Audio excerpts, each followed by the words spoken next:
Paula Smith Arrigoni, and I'm with BAVC Media. We're another community organization that works closely with the city as a trainer and a partner on apprenticeship. As Orion was saying, we're all about apprenticeships as well. And we forgot to put our handles, but if you want to check out our website and our socials, we're at BAVC.org, and on Instagram we're at BAVC Media, and on LinkedIn we use our old name, which is Bay Area Video Coalition. And I'm really excited to have wonderful people on this panel that you're all going to meet. So I'm going to try to keep my remarks brief. Our organization has been around literally since the beginning of video, with people when video camcorders became a commercial product. Our organization was out championing the fact that people and communities needed access to them as a form of media democracy. So we are very proud to be an organization that has been passing on that legacy for a very long time. And our mission is about supporting media makers. That's very broad. So that could be people that are artists, that could also be technologists, that could be educators. We run the gamut, and we are really about supporting really career opportunities, professional development, artistic development, and a lot of other things. We do our work really in partnership with industry and with government. I think Ray Lachaud was talking about that. That's really where we kind of sit in the intersection of things. And we really love collaborations. So that's really the most important thing that we're going to be talking about today is collaboration. And the other important thing that I think about us working in collaboration is it enables us to continually adapt. As we know, we're here talking about technology in San Francisco, and that is all about adaptation. You think about the city from one decade to the next, it's very different. And so we're proud to be helping those types of changes occur. This has a lot of words on this slide, but there a little bit of extra detail about us. We do work, as I said, a lot in partnership on apprenticeships. So we've been doing that for the last 9 years. We're very excited about that. And we've also been an advanced training provider with the Tech SF program. And so on an annual basis, we train lots of people. So if there are any job seekers in the room, people looking to increase your technical skills in media making, please check us out. We'd love to have you. And then we also work with a lot of young people, and including young adults. We also have a new grant to develop new registered apprenticeship models. So we're very excited about that. We are trying to adapt as fast as we can to changing market needs and trends. Some of those highlights, we think of ourselves as an in-person trainer and an in-person kind of lab space. During the pandemic, you all probably remember there were just so many opportunities to take an online class. All of us had crazy amounts of subscriptions trying to stay motivated and skilling up, and it was really overwhelming. And what we've understood is that a lot of our students come to us precisely because we're in person and it's a community environment. They, sometimes you don't complete courses that you might think you want to do online. So we really feel like the in-person community experience is really essential. So we're going to be trying to do more of these lab type of environments. We focus our efforts on people that have traditionally been underrepresented in media and tech. So that includes women, BIPOC media makers, and other people that have been underrepresented behind and kind of in front of the screen, as they say. And I think that's kind of all that I'm going to say for right now. And at this point, I'd love to pass it over to my partner, Josh Reiman, on this project from PG&E. Great.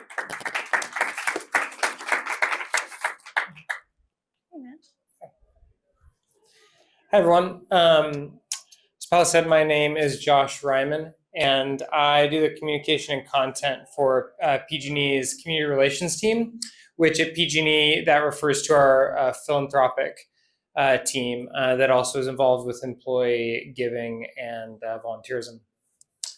So I have a background about 15 years in the nonprofit world. I've been at PG&E for about 3 years. And so the company kind of realized about 3 years ago that this was kind of after PG&E went through a bankruptcy process in like 2019, 2020. It's like all this new leadership that came on board in 2021. And they kind of new leaders kind of looked at the philanthropy team and realized, like, we give away a lot of money to local nonprofits. Why doesn't anybody know about that?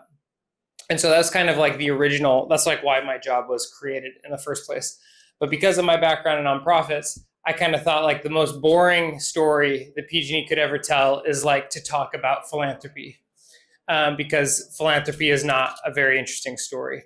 A lot of businesses do it. A lot of customers and people in our communities expect that businesses do some form of philanthropy. And so really the approach that we decided to take was, we're not going to really talk about the philanthropy. We're going to try to center the voices of the people in the communities who benefit or who are kind of the target for the nonprofits that we support and their programs. So that's really meant kind of elevating voices across our service territory that are oftentimes not PG&E employees, and are more often nonprofit grantees and the people that those nonprofits are supporting. So that's kind of our approach to storytelling. And I've kind of worked in media and film, and so my thought was, let's tell these stories, and let's have people in the community talk about what difference any of this has made, because it doesn't do a whole lot to hear a company say like, hey, we're making a difference in the community, let me tell you about it. It's much better to have somebody in the community say like, this is the difference it's actually made in my life. And you're more likely to have those voices come across as authentic and real if you're giving them the space to talk about their own lived experience than you are to be trying to tell them their story for them. So that is kind of our approach, and that's why we reached out to Bay Area Video Coalition to partner with them. I'm familiar with BAVC's work from my time in the past at SF Film, and one of the other things that we really wanted to do is we really wanted to diversify the perspectives and the voices that we had in the creative process. And so PG&E is actually a very, very diverse company across the board. If you looked at its, I think like 25,000 employees, 15,000 contractors, it's a very diverse company, but our creative team that was working on community stories is not. And so it was really important for us to, in lieu of being able to hire a really diverse production staff, we wanted to find other creative ways to build out that team and kind of diversify our creative team, essentially. And one of our biggest bottlenecks was editing. And so that's kind of the start of our partnership with BAVC. I guess, do I do this? Off to you? Okay. Passing the mic. All right. Okay, so hi everyone, my name is Allison. I'm the Senior Manager of Training and Workforce Development at BAVC Media, and I manage this program. So I'm going to give you an overview of how the program works. So to us, it was really important that this was a paid opportunity. So it's a paid hands-on opportunity where fellows are given $5,000 in the middle of the fellowship and also at the end. And of course, as Josh and Paula mentioned, they're editing social impact videos for PG&E. They also receive classroom-based training, and we've been offering training at BAVC for decades. So it was really easy to integrate that into our pre-apprenticeship, which I'll talk about a little bit later. But yeah, we provide training to our fellows, and they take post-production and production classes. And then we also offer networking opportunities to them. So through the classes, they get to meet their instructors, who are all people who work in the industry. They're also mentored by 2 professional editors who they meet with on a weekly basis, and they receive personalized support from them.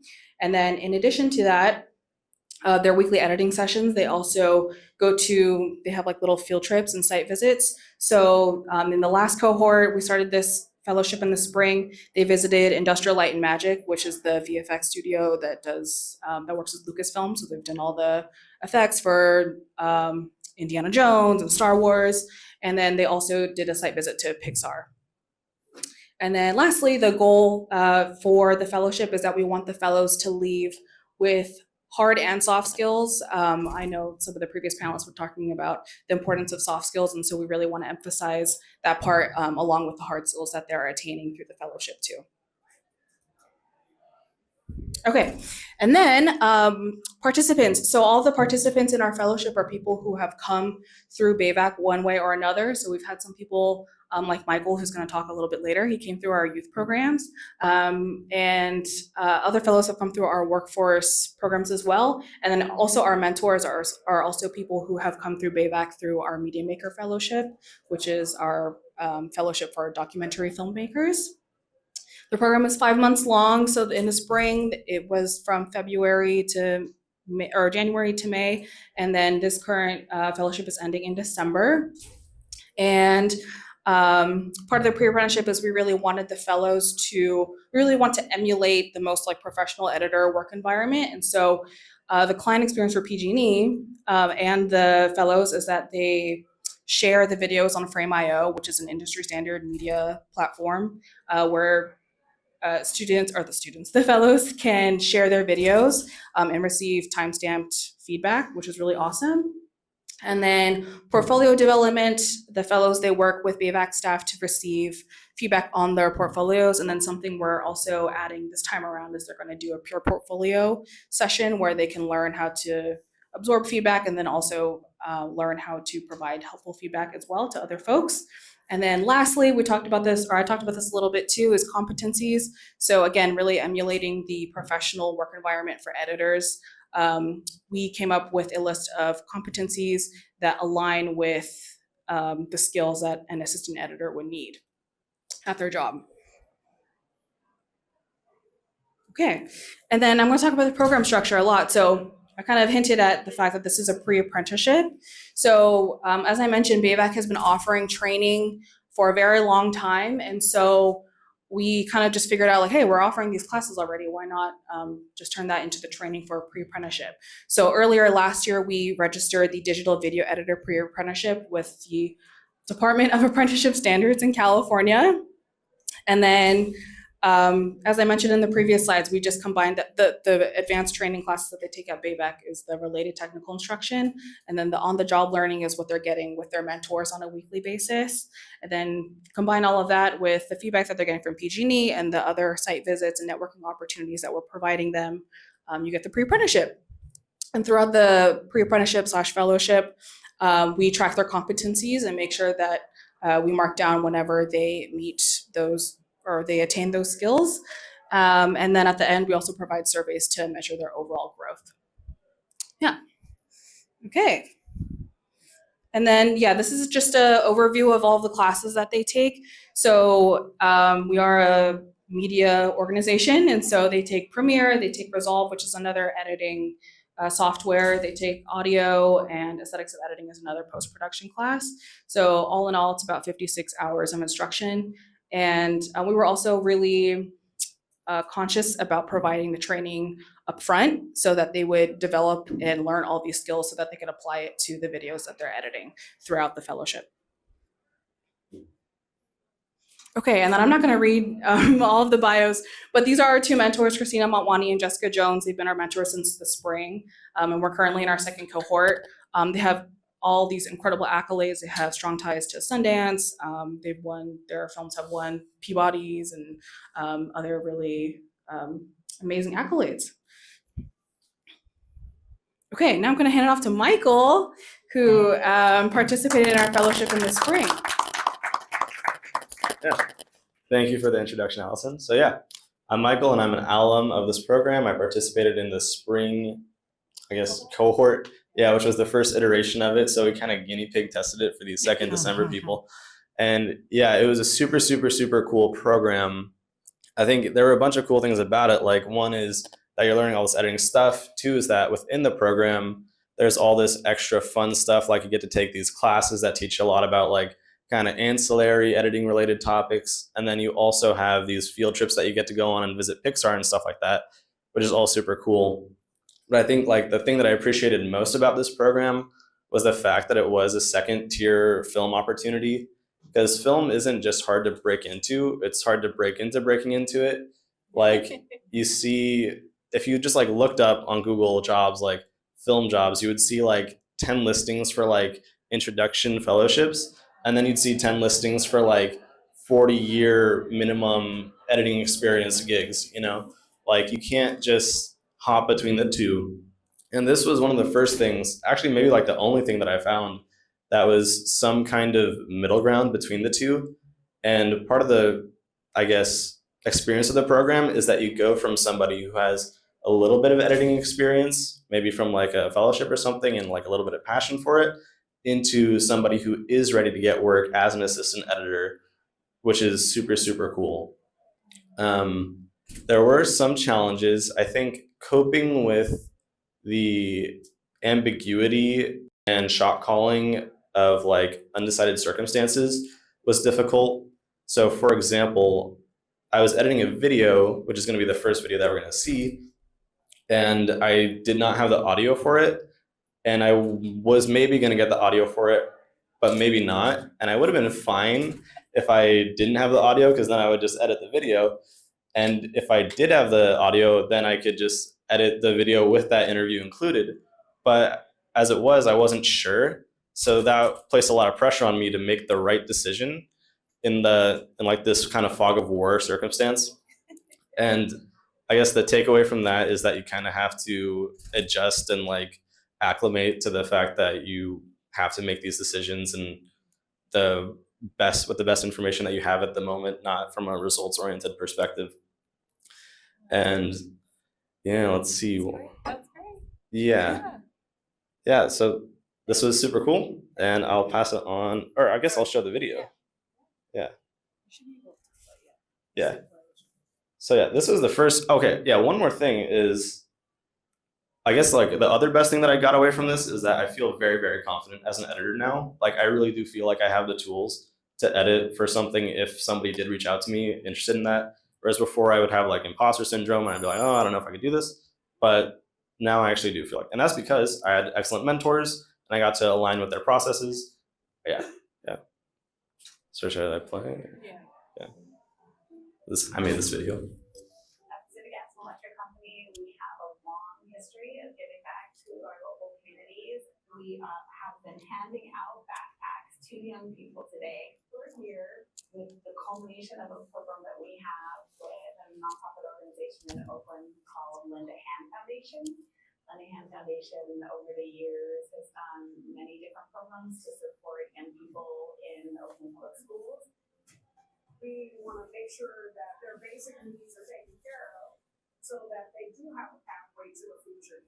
I remember being in school and not having certain things myself, and just how important it was. So one of my teachers took a really good liking to me and made sure that I had what I needed. I had lung cancer in 1996. I survived, and I felt like I had been left here for a reason to do more. We're in the 24th year of giving out school supplies and 26 years of service. Last year we gave out 25,000 backpacks to 52 schools in Oakland and Alameda County. My goodness. And when I think about it, it's overwhelming, but just such a good feeling.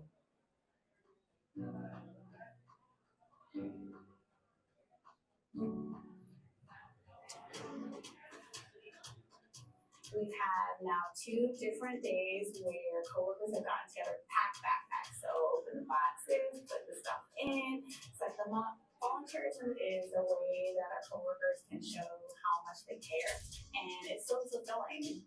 Every time we bring folks out for a volunteer event, we hear how meaningful it has been for them. Just one day, whatever that is, that will really help in the community.